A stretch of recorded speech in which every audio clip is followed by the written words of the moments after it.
ನಿಷ್ಠನಾಗಿ ಯಾರು ನನ್ನ ಮಕ್ಕಳು ಮಾಡೋದಿಲ್ವೇ, ಪರಶುರಾಮ ನೀನ್ ಮಾಡ್ತೀಯ ಅಂದಾಗ ನಿಮ್ಮಿಚ್ಛೆ ಅಂತ ಹೇಳ್ತಾರೆ.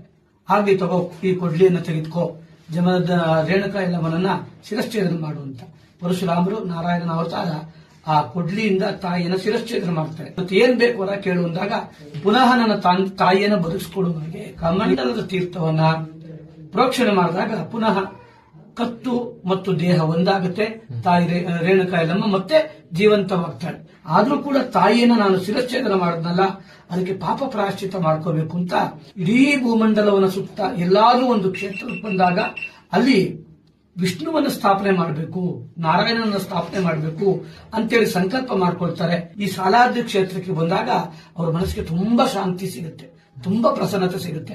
ಹಾಗಿದ್ಮೇಲೆ ಇಲ್ಲಿ ನನಗೆ ಸಮಾಧಾನ ಇದೆ, ಶಾಂತಿ ಇದೆ ಅಂತ ತಿಳ್ಕೊಂಡು ಕೊಡ್ಲಿಯಲ್ಲೇ ಇದನ್ನೆಲ್ಲ ಕತ್ತರಿಸಿ ಈ ಗುಹೆ ಒಳಗಡೆ ಸ್ವಾಮಿ ಶ್ರೀನಿವಾಸನನ್ನ ಪರಶುರಾಮರು ಸ್ಥಾಪನೆ ಮಾಡಿದ್ರು ಅಂತ ಐತಿಹ್ಯಗಳೆಲ್ಲ ಹೇಳ್ತಾರೆ. ಅಂದ್ರೆ ಇಲ್ಲೂ ಕೂಡ ಒಳಗಡೆ ಗುಹೆ ಇದೆ. ಈಗ ಪ್ರಾಣಿಗಳೆಲ್ಲ ಬಂದ್ಬಿಡುತ್ತೆ ಅಂತ ಈಗಲೂ ಕೂಡ ಇದೆ. ಒಂದು ಕಲ್ಲನ್ನು ಅಡ್ಡ ಇಟ್ಟಿದ್ರಷ್ಟೇ. ಇಲ್ಲಿಂದ 12 ಕಿಲೋಮೀಟರ್ ಆರ್ತಿ ಅಂತ ಒಂದು ಕ್ಷೇತ್ರ ಇದೆ.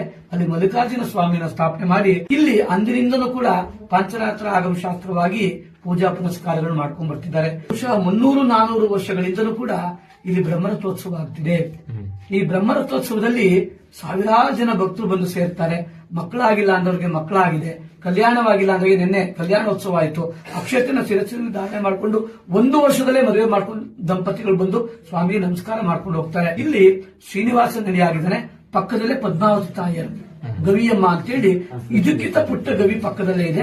ಅಲ್ಲಿ ಅಮ್ಮನವರಿದ್ದಾರೆ. ಇಬ್ಬರು ಒಂದೇ ಸಲ ದರ್ಶನ ಮಾಡೋದ್ರಿಂದ ಭಕ್ತರಿಗೆಲ್ಲ ಆಯುಧ ಆರೋಗ್ಯಗಳನ್ನ ಭಗವಂತ ಕೊಟ್ಟು ಇಡೀ ಸಾಲಾದ್ರಿ ಕ್ಷೇತ್ರ, ಇಡೀ ನಾಗಮಂಗಲ ತಾಲೂಕು ಜನಗಳಿಗೆಲ್ಲ ಸ್ವಾಮಿ ಅನುಗ್ರಹ ಉಂಟು ಮಾಡಿ